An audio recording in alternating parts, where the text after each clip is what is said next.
आज हम जानेंगे पढ़ते वक्त दिमाग को तरबियत देने के लिए क्या ज़रूरी है। क्या स्टडी टेबल ज़रूरी है या पढ़ाई का गोशा।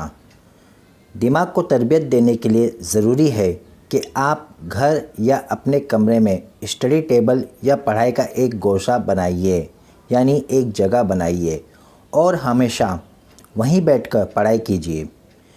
इस तरह आपका दिमाग आहिस्ता आहिस्ता उस गोशे का आदी हो जाएगा, यानी उस जगह का आदी हो जाएगा और आपका कॉन्सेप्ट या जवाबात याद रखने में आसानी होगी। मुमकिन हो तो ग्रुप स्टडी कीजिए अपने फ्रेंड्स के साथ या अपने साथियों के साथ।